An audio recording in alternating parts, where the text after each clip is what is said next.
Pasukan Hizbullah dari Lebanon kembali meluncurkan rentetan serangan ganas ke posisi Israel pada Selasa, 24 September 2024. Dalam operasinya, Hizbullah menghujani peledak Angkatan Laut elit Israel yang menjadi pasukan terkuat Israel.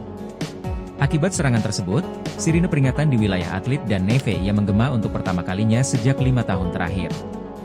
Dilansir dari Al-Mayadin, hal itu diumumkan langsung oleh pasukan Hizbullah dari Lebanon. Dalam laporannya dijelaskan bahwa pasukannya menargetkan unit elit Angkatan Laut Israel Shaite 13 di Pangkalan Atlit, yang terletak di selatan Haifa. Yang mana Angkatan Laut Israel itu dianggap sebagai unit khusus tingkat atas dalam pasukan pendudukan Israel. Unit ini dianggap sebagai salah satu dari 3 pasukan khusus paling penting di antara jajaran IDF, yang menjalankan peran penting dalam Perang Gaza. Hizbullah mengaku menembakkan setidaknya 18 serangan dengan melibatkan segerombolan pesawat nirawak ke posisi Angkatan Laut Israel tersebut. Hizbullah mengklaim serangan tersebut tepat sasaran dan mengakibatkan keruntuhan.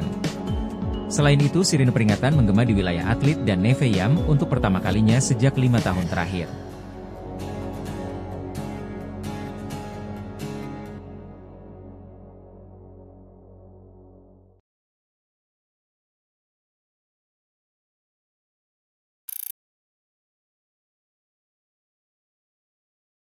Download Tribun X sekarang, menghadirkan lokal menjadi Indonesia.